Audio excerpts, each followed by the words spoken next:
Bardock, an iconic DBZ character and the father of Goku, who many fans will say is a badass character, makes his third sparking appearance in Dragon Ball Legends. Every sparking Bardock release so far has shaken up the meta game at one point in their lifespan, and it's time to see if this Bardock has the same impact as the other two had.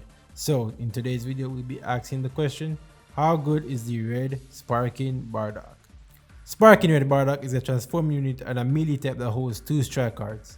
The new red sparking Bardock is meant to be ran on a Saiyan team as an anchor with his insane last man standing capabilities, and he certainly pushed him over the edge, making them the second best team in the game without question.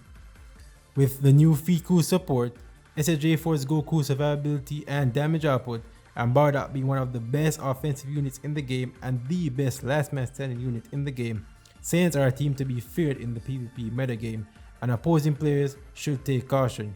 You could also opt to run a full powerhouse Saiyan team with Shoutout or legendary finish Goku instead of Fiku, but it's up to your preference. You can't go wrong with either option. Bardock can also be run on a Team Bardock squad, seeing as 2 new Team Bardock members were released along with Bardock, being Shugesh and Boros respectively, and they provide support and death buffs for Bardock on top of the buffs that he already has, which makes Bardock an insane unit overall.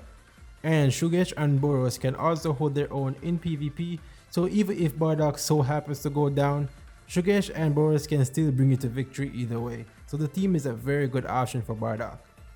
First, let's take a look at base Bardock, seeing as you will be using him for almost a third of the match due to one of his uniques, which makes it so that you can't transform unless one of your teammates has died or 50 timer counts has passed.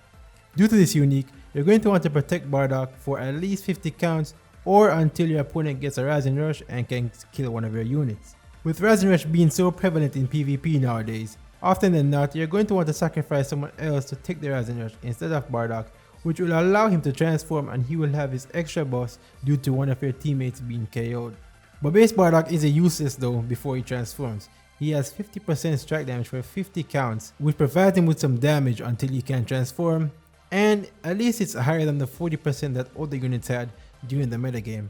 He also receives 50% damage reduction when inflicted with no switching, meaning that units that lock you in such as Extreme Ginyu and Yellow Transforming Gohan do not want to trap this Bardock in, as they will do no damage to him, but he will deal massive damage to them. Base Bardock also has a cover change mechanic similar to Vegito. The only difference is that Bardock's is for blast and Vegito's is for strike. This is a very good mechanic and can be used to halt an opponent's combo and reset the game back to neutral, or you can halt the opponent's combo and counter with his blue card, which is comboable with this cover change, similar to Vegito's.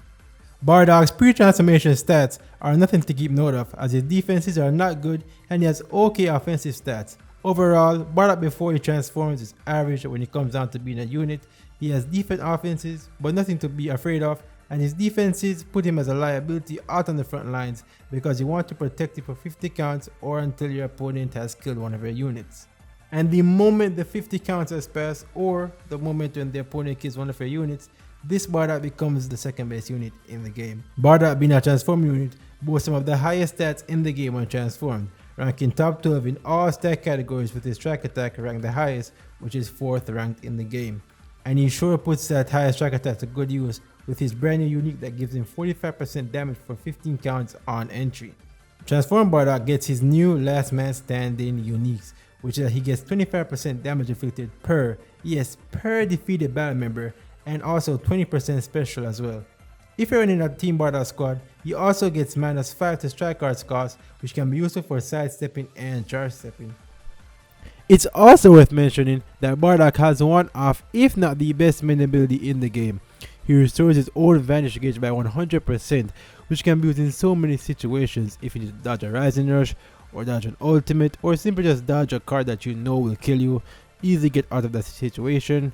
He inflicts all allies and enemies with no switching. That means that he can come in, trap Yellow Gohan, one combo him easily, and his own unique, the 50% damage reduction, works with this. So when you pop your main, you're getting 50% damage reduction as well. This Bardock is so crazy. And he nullifies his own unfavorable element factors for 30 timer counts. If you have a blue unit there, you can just pop your main, deal neutral damage to them, or you can, if you want to Rising Rush a blue unit, just pop your main, Rising Rush him, He still do a lot of damage. There's just so many things that you can do with this main ability. It's absolutely insane. He also draws a special move arts card, so that's another factor of damage for him. This Bardock is just, I don't know what they were thinking when they gave him this main ability, but it's insane. Overall, there's not much to keep this Bardock in check other than a few blue units such as Baby, but even then, a last man standing Bardock with all his buffs can obliterate tap disadvantage in a matter of seconds. So it's really how you play the game that can define how well Bardock performs for you.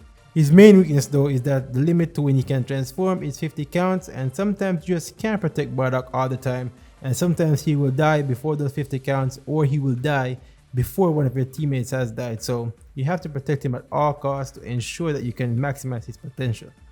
Bardock is a top 2 unit in the game, only falling behind Margin Android 21, and he took a Saiyan team which was arguably top 5 to a top 2 spot in the team rankings. I don't know why Bandai has such a boner for Bardock. There hasn't been a bot sparking Bardock ever. The Super Saiyan one, the green one, and this one are all top units during the meta that they're in. And it's sad for Frieza because Frieza is always left in the shadows whenever he's released with Bardock. It just is what it is. And with that ends today's video of how good is Bardock. Bardock is a Z tier unit, no doubt, no question. If used correctly, he can win you matches almost 100% of the time. You just have to make sure that he has all his buffs and you're landing combos. Let me know what you guys think of Bardock down below. Is he Z tier, S tier, or A tier for you? Discuss it in the comments. If you guys enjoyed this video, make sure you leave a like and subscribe to the channel for more Dragon Ball Legends content. This is DVG, and I'll catch you guys in the next video. Peace out, one love.